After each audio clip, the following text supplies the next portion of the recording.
Mesdames, Messieurs, bonjour. Bienvenue sur le plateau de notre Agora Life Facilities où nous nous intéressons aux voies et moyens de renforcer l'aspect sociétal des prestations liées à l'environnement de travail, l'aspect sociétal et environnemental. Dans cette keynote, je suis très heureux d'accueillir le directeur général de Circular Impact, Paul Lévy. Paul, bonjour. Bonjour Lionel. Bienvenue. Merci de m'inviter aujourd'hui. Avec grand plaisir, parce que Paul, vous avez créé, au sein de Circular Impact, Moduloop. Et j'aimerais bien que vous nous expliquiez ce qu'est Moduloop et en fait d'où est venue cette initiative. Alors en effet, Moduloop, c'est une start-up de l'immobilier tertiaire qui est engagée dans l'économie circulaire. Ouais. Moduloop, l'idée a émergé en 2020 avec deux de mes associés, Andy, qui est l'ancien directeur d'un gros cabinet d'architecture basé à Londres, et Laurent, que j'ai connu sur les bancs de l'école d'ingénieurs, et qui est un gestionnaire d'immobilier, un expert de ces éléments-là. D'accord.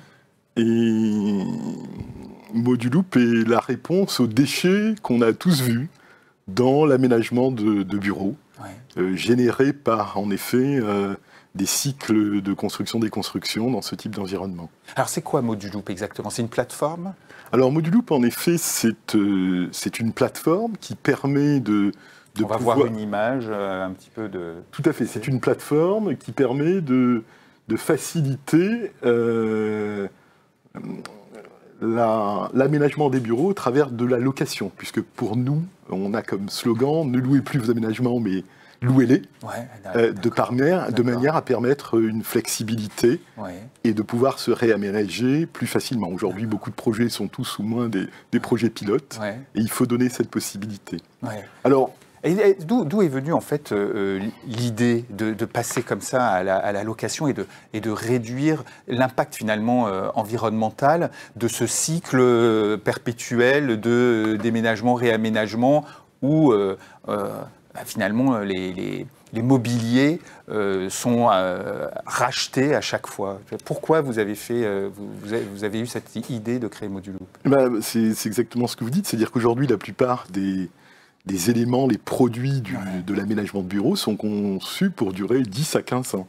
Et pourtant, si un locataire déménage après 3 ou 6 ans, il va souvent jeter ses mobiliers, remettre à nu son espace pour faire place nette à son successeur, souvent à la demande d'ailleurs du propriétaire. Et il y a un locataire qui va arriver et qui va faire peu ou prou à peu près la même chose à partir du moment où le premier est parti. Et il y a quelque chose d'assez inconcevable dans ces cycles-là. Un poids carbone important qui a été calculé, il me semble, non? Alors, vous avez raison de souligner cet élément-là, c'est-à-dire qu'au-delà de la destruction de valeur, parce qu'on parle à peu près de 100 000 postes de travail qui sont détruits chaque année en France. C'est considérable. Quand vous prenez un taux moyen de 15 000 euros par poste de travail, on est tout de suite à 1,5 milliard d'euros qui ne sont pas forcément nécessaires à être dépensés. Et comme vous dites, au-delà de la destruction de cette valeur, il y a un impact carbone considérable. Et d'ailleurs, l'OID a fait une étude, l'Observatoire a fait on va voir d'ailleurs à l'écran, qui montre que ces cycles de construction au cours de 50 ans de la vie d'un bâtiment de bureau représentent 50%, plus de 50%, de l'impact carbone total de la construction au cours de sa vie. C'est incroyable. Dans les chiffres que vous voyez, c'est assez impressionnant de voir que ça représente autant que la construction, on va dire. Ça, là, on voit répartition du poids carbone d'un bâtiment de bureau au cours de son cycle de vie, là, sur 50 ans. L'ensemble des travaux de rafraîchissement et de rénovation vient doubler le poids carbone de la construction tout au long de la vie de l'immeuble. C'est-à-dire que ces phases ces cycles, ce sont des cycles, aménagement, réaménagement, comptent autant dans le bilan carbone que la phase de construction. Absolument. Et alors ça passe, faut voir qu'aujourd'hui, il y a accélération aussi dans les changements de baux, puisque les gens ont tendance à déménager entre 5 et 7 ans dans les grandes villes. Et aujourd'hui, avec ce besoin de s'adapter continuel, ça va encore plus s'accélérer. Puisque là, quand l'OID a fait l'étude, on a compté à peu près 5 déménagements sur un cycle de 50 ans, mais on est à beaucoup plus. On est en fin de compte plus à 7 aujourd'hui. Et pour nous, comme vous l'avez dit, Moduloop permet de donner une réponse à ces cycles de destruction. Il faut amener de la flexibilité, donc n'achetez plus vos aménagements et louez-les. Car si vous achetez pas, Vous pouvez partager vos équipements entre plusieurs utilisateurs, vous prolongez la durée de vie des produits et donc vous diminuez leur impact environnemental puisque vous allongez leur cycle de vie. Et oui, et oui. Alors comment fonctionne Moduloop concrètement là, et puis comment est-ce que vous vous rémunérez? Alors on va voir quelques slides pour que vous nous expliquiez, Paul, comment fonctionne Moduloop. Alors la première étape pour nous a été de constituer ce qu'on va appeler notre flotte d'équipements. Ouais. Okay, notre flotte d'équipements, aujourd'hui c'est essentiellement du mobilier, des luminaires et également des éléments de moquette avec lesquels on est en accord avec quelqu'un qui réemploie de la moquette. Ouais. Et nous avons donc fait de l'éco-sélection de manière à réduire, disons, l'offre, mais de pouvoir, avec 80% des produits, répondre environ à 80% de la demande. Et on a 20% de ces produits qui sont des marqueurs d'ambiance et qui vont permettre de, on va dire, scénariser ou personnaliser l'espace avec ces 20% qui ont des cycles de vie plus courts, mais qui permettent de garder 80% des éléments en termes de réutilisation. Alors, au niveau de notre plateforme, la V1 de la plateforme, on se concentre essentiellement aujourd'hui autour du mobilier et des luminaires et de la moquette, comme je vous ai dit. La deuxième étape va venir sur les autres produits de seconde œuvre, dont d'ailleurs je suis originaire, qui est le cloisonnement amovible. Et ensuite, en effet, les plafonds et les autres éléments pour pouvoir de plus en plus réaliser des espaces complets. Première étape, l'utilisateur va au sein de la plateforme Moduloop, il va définir ses besoins, donc on va l'accompagner, il va choisir ses préférences d'ambiance, de style, et nous allons lui faire une proposition qu'il va recevoir à partir justement de la définition de ses besoins et de ses choix qui ont été prédéterminés. On a classé les produits aujourd'hui en 3 ambiances, créatives, industrielles et également corporate, de manière à pouvoir le guider simplement. Et on a 4 fonctions différentes: accueil, bureau, lounge et également kitchenette, coin café, qui est un point extrêmement important aujourd'hui en termes de collaboration. Donc on l'accompagne, on lui fait une proposition. Une fois qu'il est d'accord, nous allons nous réaliser cette deuxième étape. Et on va réaliser ces avec les éléments qu'il a choisis, ou avec les, disons, les inspirations qu'il a choisies. Et il ne va payer que ce qu'il a choisi en fonction de la durée de location qu'il a définie. D'accord. Donc, une fois en effet qu'il aura besoin de changer ses aménagements pour s'adapter à son organisation, il peut le faire. Il peut le faire. Il va nous donc rendre et échanger une partie. Il peut le faire quand il veut ou c'est un peu borné quand même?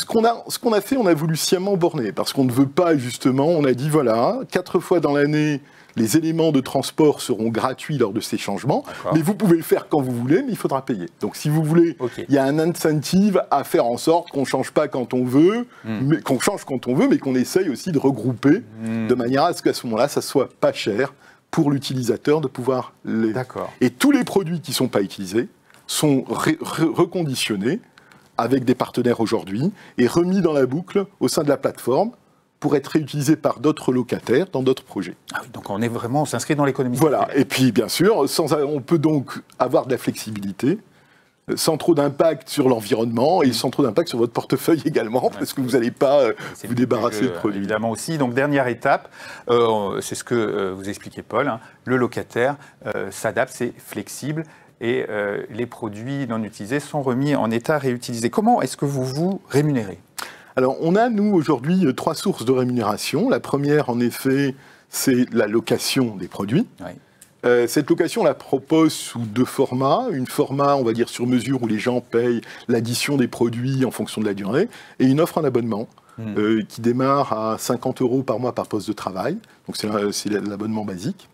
Ensuite, on a également les services associés à de la location, c'est-à-dire le déplacement des bureaux, les déménagements si quelqu'un veut aller autre part ou d'un étage à un autre. Et un troisième élément, par lequel on a commencé d'ailleurs, c'est de proposer des aménagements en neuf et en réemploi avec option de rachat. Alors pourquoi cette troisième option ? Parce qu'on le voit bien aujourd'hui, elle s'inscrit d'abord dans ce selon les utilisateurs ont plus l'habitude, ils ont l'habitude d'acheter. Et en mélangeant du neuf et du réemploi, on arrive plus facilement à rentrer leur montrer d'abord qu'on arrive à gérer les éléments de cette manière-là, et ensuite on espère bien pouvoir passer rapidement à des locations. Oui, sachant que le mobilier neuf en question, de toute façon, vous le récupérez et il rentrera après dans la boucle de l'économie. Vous avez absolument raison, Guiolaine, c'est ça. Comment vous vous positionnez par rapport à Valdelia, l'éco-organisme de la filière mobilier de bureau? Je me dis que vous travaillez avec eux. Valdelia, si vous voulez, en effet, c'est un partenaire, puisque Valdelia connaît un maillage au niveau de la France qui est extrêmement important, connaît très bien les brokers.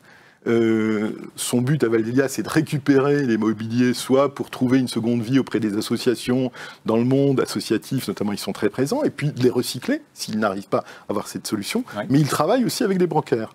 Et c'est dans ce cadre-là que nous travaillons avec eux pour pouvoir sourcer d'ores et déjà des produits qui ont eu déjà une vie et les mettre tout de suite dans la plateforme Moduloop sans avoir à acheter des éléments neufs pour pouvoir avoir un mix d'entrée de jeu. Compris. Vous intervenez partout en France aujourd'hui, principalement région parisienne? Alors nous aujourd'hui on agit principalement en région parisienne, mais on a vocation bien sûr à se développer. Oh, d'accord.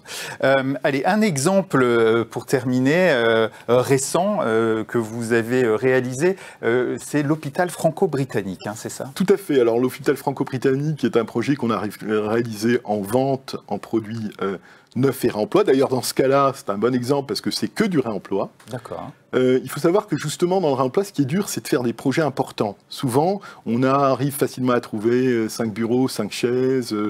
Mais quand on commence à parler de 170 postes de travail, oui, c'est le cas, 170 là, chaises, et ça commence à être plus compliqué parce qu'il faut en effet pouvoir trouver quelque chose d'homogène. Ouais. Et dans ce cas-là, nous avons fait appel à nos réseaux de brokers. Il y en a 3 pour ce projet.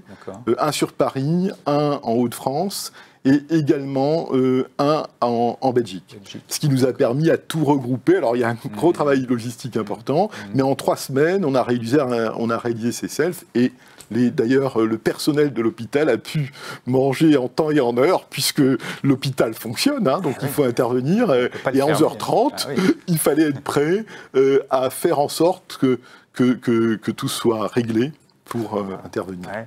Donc là, vous avez aussi récupéré une partie auprès de Valdelia. Hein, voilà. Absolument, c'est-à-dire qu'il y a certains éléments qui ont été récupérés, puisqu'il y avait déjà du mobilier, des chaises pour le service de restauration, qui ont été récupérés. Certains vont avoir une 3e vie, et d'autres sont partis en recyclage chez Valdelia. Super, et ben voilà, là on est vraiment dans l'économie circulaire et puis dans le nouveau modèle d'économie avec cette location finalement et puis cet esprit as a service et cette flexibilité aussi. Hein, que vous et ce type de projet, notamment pour nous, il y a un point très important, c'est qu'on travaille aujourd'hui pour donner l'empreinte environnementale des aménagements. Ah, très bien. Donc si vous voulez, c'est quelque chose qu'on va sortir en février au niveau du parc pour donner des KPI aux décideurs, qui ne soient pas uniquement un prix de location, un délai, mais également quel est l'impact si vous choisissez temps de réemploi par rapport à temps de neuf, et donc donner une indication. Ce qui manque, vous en parliez d'ailleurs précédemment d'indicateurs, on est en manque de ces indicateurs, on a besoin la CNCF nous donne sur son ticket l'empreinte carbone, il faut pouvoir donner ces éléments-là. Pour ce projet, c'est 18 tonnes d'équivalent carbone qui ont été évitées, et à peu près 5 tonnes de déchets, donc c'est des chiffres qui s'additionnent rapidement au fur et à mesure des projets. Sébastien Nolot, dans notre table ronde ce matin, parlait de dette environnementale, qu'il fallait évaluer aussi cette dette environnementale qu'on crée chaque fois qu'on porte un projet de ce type-là, et aussi de ce qu'on évite justement de cette dette environnementale. Et c'est vraiment super de pouvoir l'évaluer parce qu'on est en manque de ces évaluations. Donc bravo pour tout ce que vous faites. Merci beaucoup Paul pour cet échange. Merci Lionel. Je rappelle donc que vous êtes directeur général de Circular Impact qui porte le projet Moduloop, une nouvelle façon d'envisager l'aménagement de ces espaces de travail, plus circulaire et as a service. Vous l'aurez compris. Bonne chance dans votre aventure. Merci à vous de nous avoir suivis et je vous dis à bientôt.